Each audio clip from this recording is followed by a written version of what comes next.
I think that's enough said about that. Number one, abortion. Number two, the sexual things, the feelings of people that need help and to be guided towards the way they're bent. Number three, runaway spending. And now number four, for the first time for me as a pastor, we got to close the borders. We have to do that to protect our people.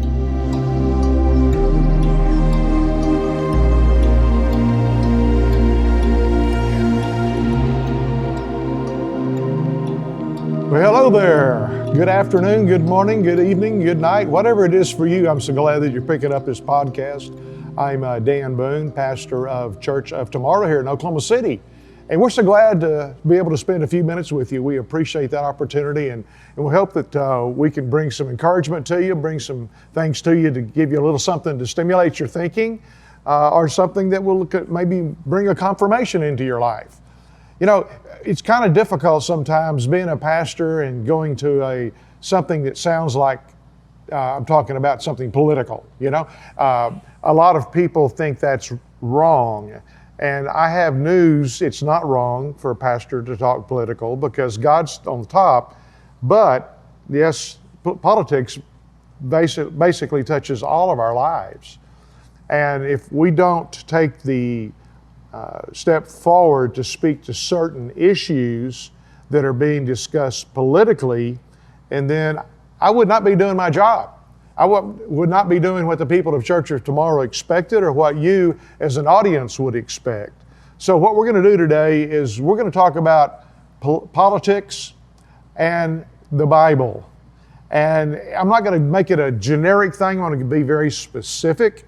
I have said in the past that there are three things that are not really something that we push biblically because they're moral issues. Well, those three things, I've added a fourth one now. So we've got four things that I believe that the Bible does share about, but also believe that good common sense people, if they really study the situations and look at them, then they'll also agree that these are good, moral, objective standpoints that we must take in our country if we're to survive as a republic. And I don't make any excuses. I don't make any apologies for saying this. It's something that I think needs to be brought out into the open. And as the founding of this country was done with a vast majority of people being on the constitutional documents, being pastors, I believe that I'm kind of just following along the footsteps of those that have prepared the way before us. Now, I don't do this in church on Sunday morning much.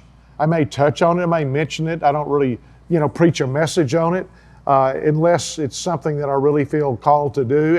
And I wouldn't apologize for me or anybody else that would share any of these four parts as a message because they're all scriptural. And so let's get right into it. Let's talk about four different things. Number one, something that's been a very hot button issue up until about a week or two ago, and then of course it'll come back, there's no doubt about it. But that's the issue of abortion. And God says that we must choose life, not death. That it's good for us, it's good for those around us. But we believe as a country in life, liberty, and the pursuit of happiness. How can somebody pursue happiness and live unless they're alive? And a baby in the womb is a baby in the womb. It's not a blob. It's not a piece of something. From the very point of conception, scientifically proven that is an independent human being with its own distinctive and unique DNA. So that is a new person that has been conceived, has been made, if you would, and has had life brought into it. And regardless if it's a minute old or if it's 8 months and 6 days old, whatever, 8 months, 3 weeks and 6 days, then it's a human being, and we should respect that, we should honor that. As a Christian, I honor that as being made in the image of God. And it's amazing how most people, maybe as few as 50%, maybe as low as half of ladies that bring a child to a point where they can have a sonogram made will actually, who were planning on aborting that child will not abort that child because they realize, wow, there's somebody in my womb and I want to make sure that I take care of them, because that's the instinct of a mother. So I just want to share that this country will be much better off, better blessed, if we allow the children in the womb to live.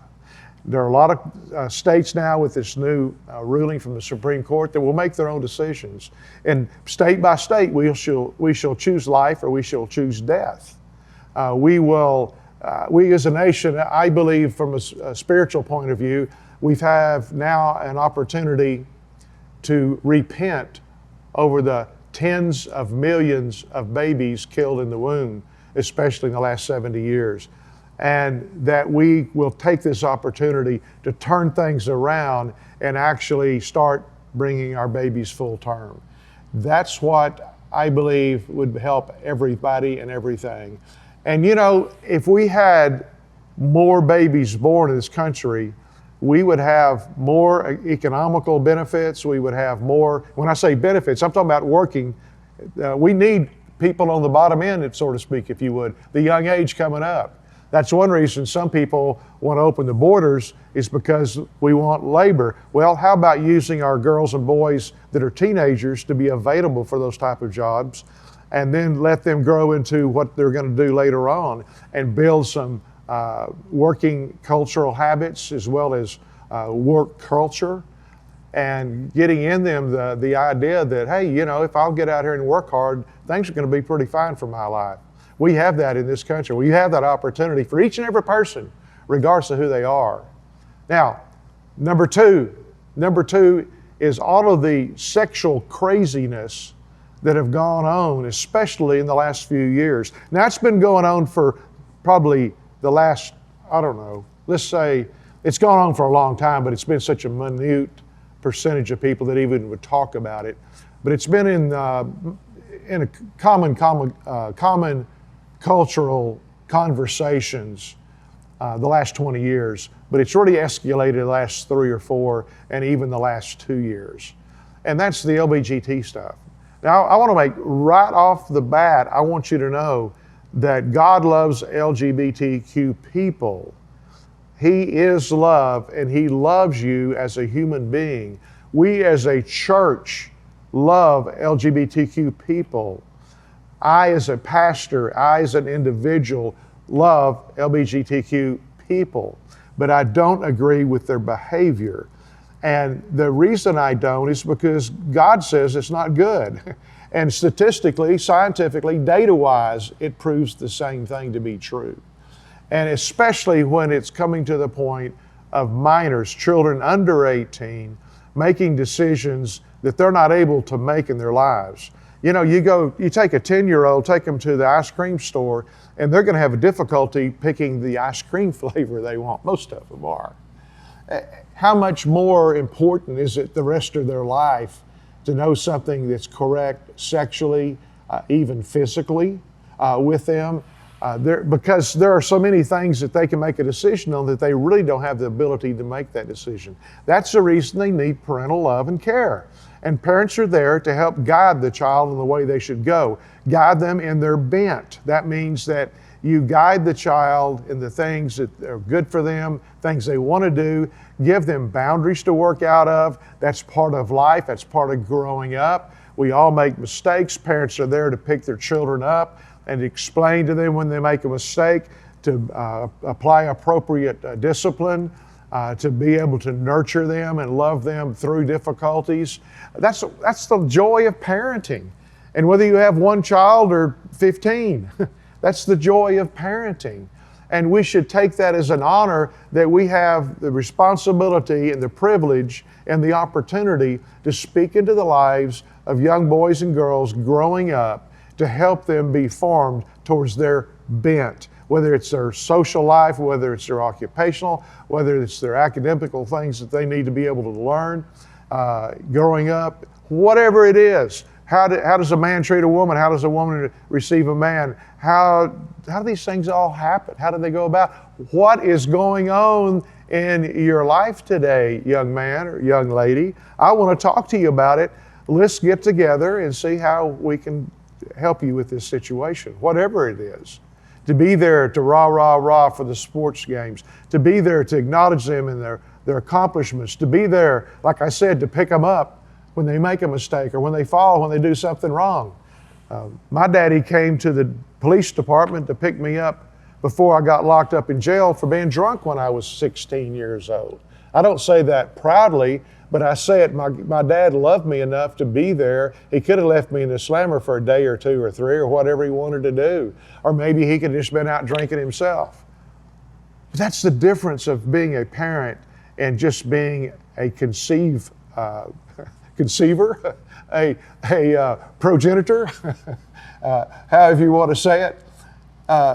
And we need parents, and we need parents that have skills and trainings. It's the reason we're always trying to help people at church with their kiddos. If they need that, we take the measures to use the things that we knew and these certifications and areas that we've worked through and learned and passed and exams and things to be able to help them in a normal working environment in life, in a normal family environment.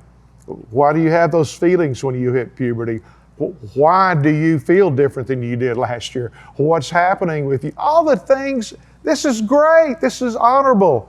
Speak into the lives of our kids. And if you're a grandparent like I am, or a great-grandparent like I am, a neighbor, just a friend, hey, let's take advantage of that. Let's encourage them. Let's don't stop encouraging when they turn 18 either. Let's let it go all the way up, praise God. Number 3, runaway spending. We have no right to blow money just because we want to spend something. You don't have that as an individual. You don't have it as a marriage or a family. You don't have it in a business. Only place that gets to print their own money is the federal government. And that is unconscionable that they would do what they're doing and just, okay, here's another almost $1 trillion. We're going to spend it and we're going to call it the Inflationary Recovery Act. And they've now admitted that, 0.1% of inflation will be aided and reduced by this new bill. That's ridiculous. And they're spending so much money that will do the exact opposite.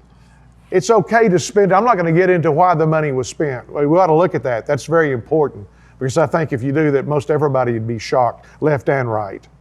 But let's talk about the fact that we're just blowing money we don't have. We have money that we're trying to bring other facets of money coming in when we've got more money coming in the federal tillers than we've ever had in the history of this country.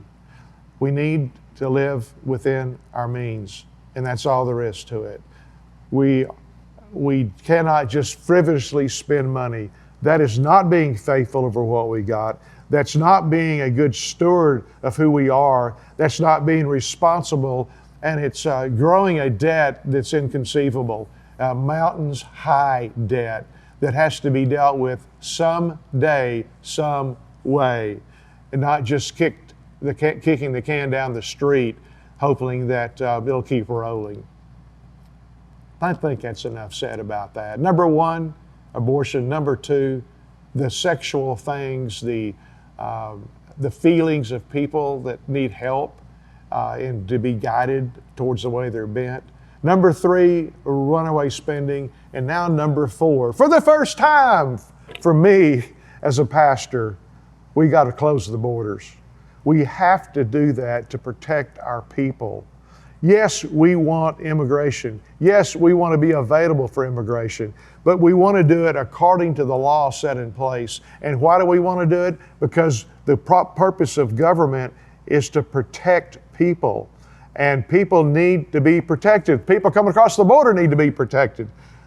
Child trafficking, sexual advantages over women and young girls. Oh my gosh, it's out there, it's out there, it's out there.